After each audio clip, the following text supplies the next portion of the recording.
Olá, Rodrigo aqui. Vamos dar continuidade ao livro do Mortimer Adler, chamado Aristóteles para Todos.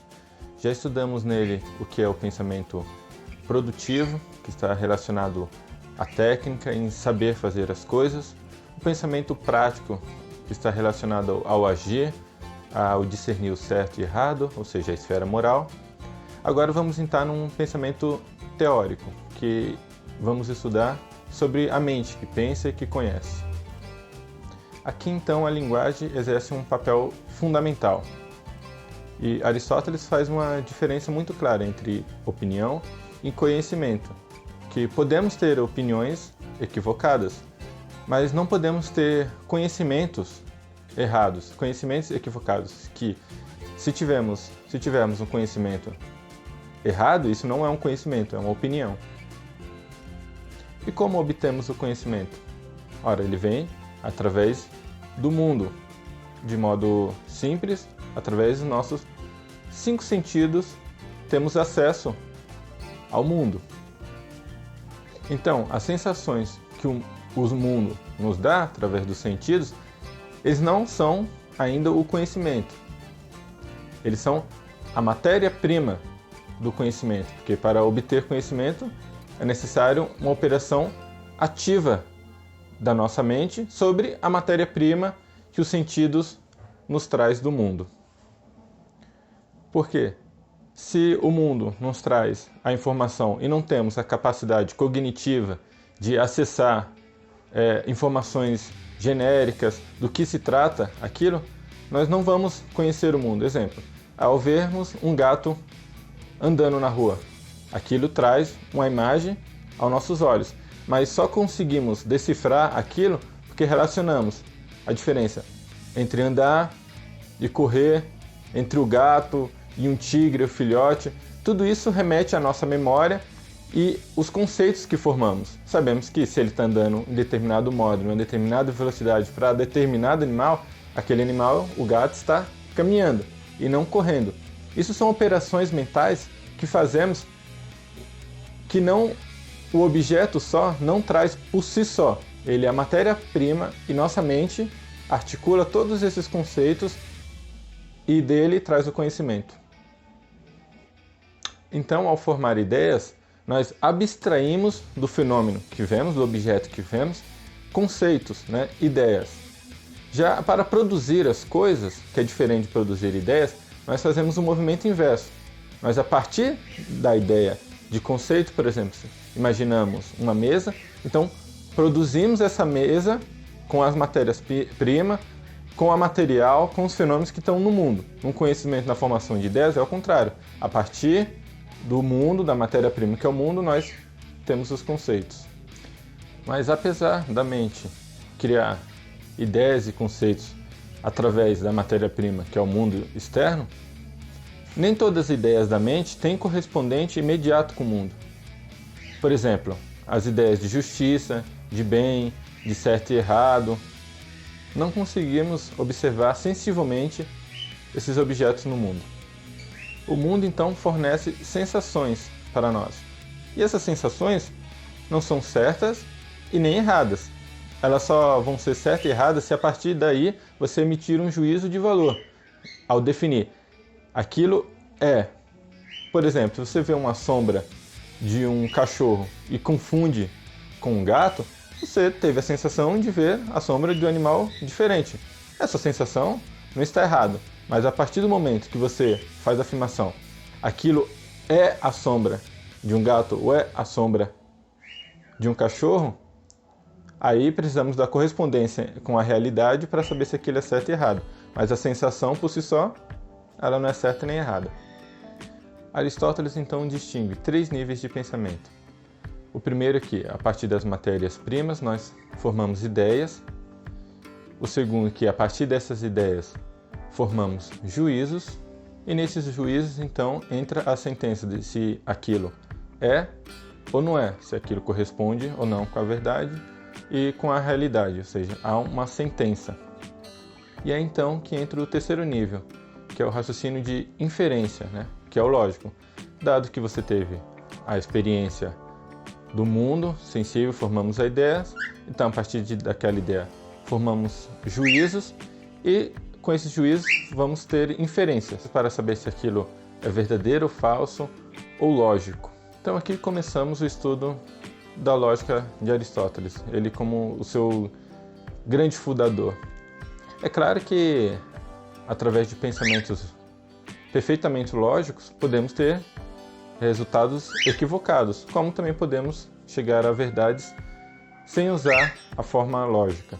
E assim como Einstein está ligado à teoria da relatividade e Newton à gravidade, Aristóteles está relacionado ao princípio de não contradição, ao que uma coisa não pode ser e não ser ao mesmo tempo. Parece banal nesse primeiro momento, mas isso tem implicações que até hoje usamos, por exemplo, em códigos binários e quando vamos programar os computadores. É claro que esse vídeo é introdutório para leigos tentarem entender Aristóteles, então não vamos aprofundar totalmente o pensamento da lógica aristotélica. A lei da contradição, exposta por Aristóteles, evita nos contradizer em afirmações e funciona de determinado modo. Se falamos que Platão foi professor de Aristóteles, essa afirmação tem de ser necessariamente verdadeira ou falsa. Ela não pode ser as duas ao mesmo tempo, porque ou ele foi, evidentemente, professor, ou não. Não tem outra alternativa. Veremos que alguns casos podem ter afirmações que podem ser uma coisa e outra, mas nessa afirmação de entra a lei da contradição. Repetindo, então, quando uma afirmação é contraditória, ela não pode ser e não ser ao mesmo tempo. Mas além das afirmações contraditórias, existe outra, que são as contrárias. Por exemplo, se eu afirmar que todos os cisnes são brancos ou que todos os cisnes são pretos, as duas podem estar erradas, mas as duas não podem estar certas. Porque se eu afirmo que todos os cisnes são brancos e que todos os cisnes são pretos, pode ser que as duas estejam erradas. Porque se eu ver um cisne azul, por exemplo, já destruiu toda a argumentação. Mas pode ser que seja apenas uma verdadeira ou que as ambas sejam falsas. Tem uma seção que é do tipo subcontrário, em que as duas podem ser verdadeiras, mas as duas não podem ser falsas. Por exemplo, se eu falo alguns cisnes são brancos e ao mesmo tempo afirmo que alguns cisnes não são brancos, as duas podem ser perfeitamente verdadeiras. Alguns cisnes podem ser brancos e alguns cisnes podem ser não brancos. Mas as duas não podem ser falsas, pois se existir somente cisne azul, a afirmação que alguns cisnes não são brancos continua válida. E se todos os cisnes forem brancos, a afirmação que alguns cisnes são brancos também é válida. Talvez nesse gráfico tudo possa ficar mais claro, em que quando fazemos qualquer tipo de afirmação em que seja todo é algo, ou algum algo é algo, ou nenhum algo é algo, ou algum algo é algo, essas afirmações elas se correspondem uma com a outra de uma maneira determinada, descoberta por Aristóteles. Nesse quadrado fica evidente, quando você fala todo sujeito é um predicado, quando eu afirmo todo cisne é branco. Eu estou falando então, todo S é P. Ele se relaciona com algum cisne não é branco de uma determinada maneira, com algum cisne é branco de outra e com nenhum cisne é branco de outra, invalidando algumas, podendo conviver com outras e sendo um correspondente direto com outra. Por exemplo, se eu falo que todo cisne é branco, então a afirmação de algum cisne é branco é lógica e válida. Ela é subalterna. Agora, se eu falo todo cisne é branco e todo cisne não é branco, minha afirmação é contrária uma à outra. Não tem como as duas serem verdadeiras. E se eu falo que todo cisne é branco e algum cisne não é branco, eu estou sendo contraditório. Se todo é, não pode algum não ser. E se eu falo que todo cisne é branco, nesse mesmo exemplo, então é subalterno que algum cisne também pode ser branco.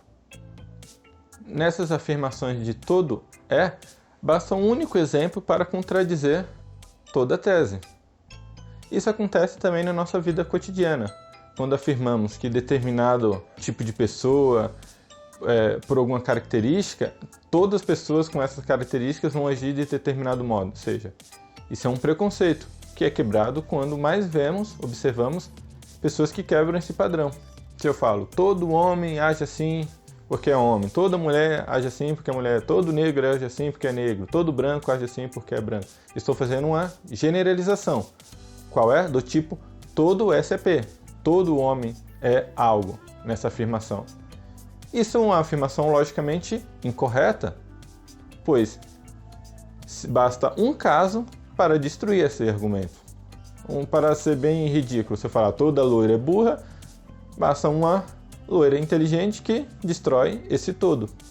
E conforme mais for observado, para usar esse exemplo ridículo, mais for observado loiras inteligentes, mais está quebrando que algumas pode ser, então vai diminuindo ainda mais.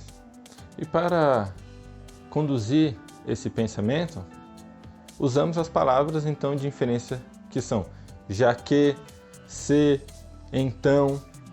Okay. Se fulano é algo, então acontecerá algo. Já que é algo, então aquilo outro. São um sistema como a mente opera. É o instrumento que a mente utiliza para descobrir a verdade e a realidade, tal como num programa de computador que ele segue uma lógica. Quem conhece um pouco de computador sabe. Você coloca uma afirmação e coloca uma condição. Você vai usar um Excel. Se determinado valor for maior que determinado número que você coloca, então fique vermelho, então fique verde, então apareça um texto.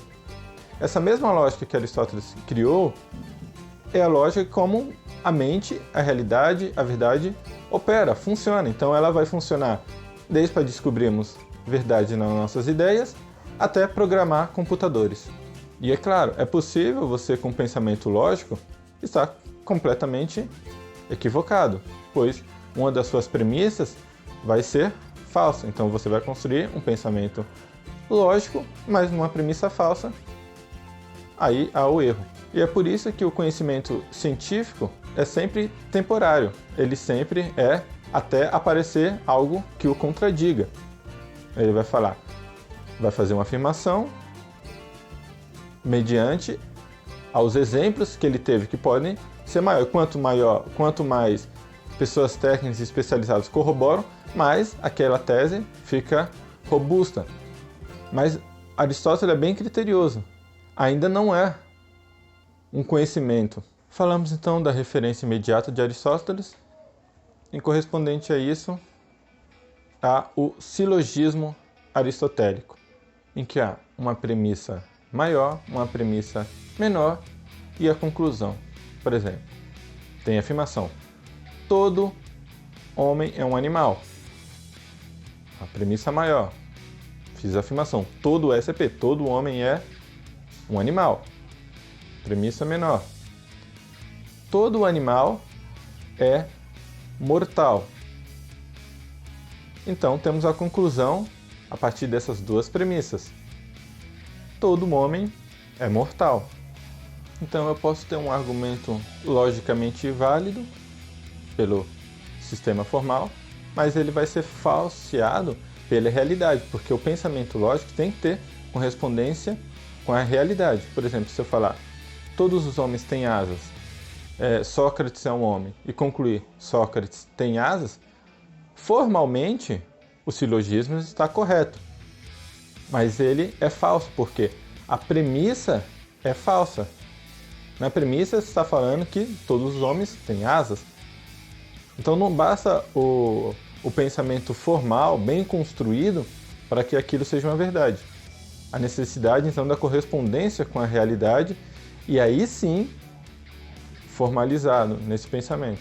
E, claro, podemos nos enganar numa afirmação e sem estar mentindo. Por exemplo, se alguém pergunta para mim se determinado restaurante está aberto a determinada hora, eu posso achar e ter convicção por um dia ter visto aberto e falar, não, estará aberto sim. Só que mudou o horário e o restaurante não está aberto. A pessoa vai e encontra o restaurante fechado. Apesar de eu estar equivocado, não foi uma mentira. Então, no caso de falarmos a outra pessoa, não estamos mentindo se quando falamos é realmente aquilo que acreditamos. Mas no conhecimento as coisas são diferentes. Pois para pensar a verdade tem que haver uma correspondência entre aquilo que pensamos, falamos, com a realidade de fato. E para chegarmos a alguma verdade, podemos obter então o apelo à observação de terceiros, que confirmem ou neguem aquele fato. Diante de uma afirmação, o carro bateu de determinado modo. Eu posso então perguntar para outras pessoas para ter a possibilidade de ter mais graus de veracidade daquele acontecimento. Não que a verdade em si tenha graus, mas sim a nossa possibilidade de afirmarmos sobre aquilo. Aconteceu um acidente. Se não estamos no lugar que ela aconteceu, perguntamos a todas as pessoas que viram o acidente, então temos um grau de certeza maior. Cita a página 160. Uma certa quantidade de observações pode nos convencer de que as generalizações são provavelmente verdadeiras. Quanto maior o número de observações, mais podemos ficar convencidos. O aumento do número só pode aumentar a probabilidade. Ele nunca pode levar uma certeza de que as generalizações são verdadeiras.